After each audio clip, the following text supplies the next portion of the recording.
আজ আমার নিবেদনে আছে কবি রবি ঠাকুরের লেখা কবিতা জন্মান্তর। আমি ছেড়েই দিতে রাজি আছি সুসভ্যতার আলোক। আমি চাই না হতে নববঙ্গে নবযুগের চালক।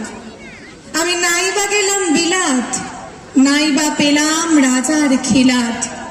যদি পরজন্মে পাইরে হতে ব্রজের গোপ বালক, তবে নিভিয়ে দেব নিজের ঘরে সুসভ্যতার আলোক।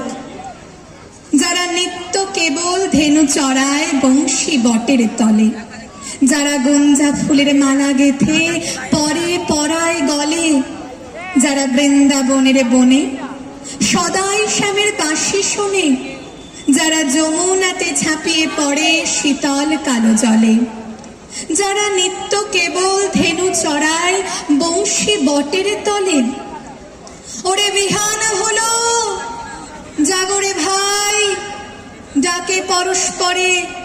ওরে ওই যে দোধে মন্থ ধ্বনি উঠল ঘরে ঘরে। হ্যারো মাঠের পথের ধেনু চলে উড়িয়ে গোখর রেণু। হ্যারো আঙিনাতে ব্রজের বধূ দুগ্ধ দহন করে।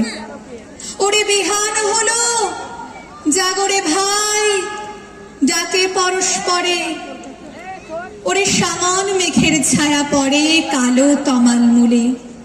ওরে এপার ওপার আধার হলো কালিন্দির আইকুলে।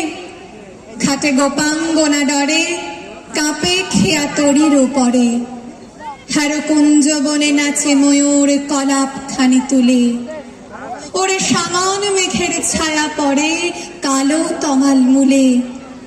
মোরা নব নবীন ফাগুন রাতে নীল নদীর তীরে। কোথা যাব চলে অশোক বনে শিখি পুচ্ছ শিরে। যবে যাব চলে অশোক বনে শিখি পুচ্ছ শিরে। যবে দোলার ফুলরাশি দিবে নিপ শাখায় কষি।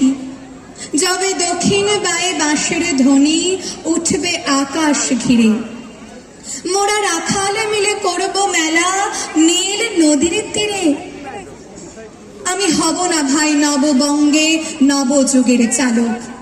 আমি জ্বালাবো না আধার দেশে সুসভ্যতার আলোক।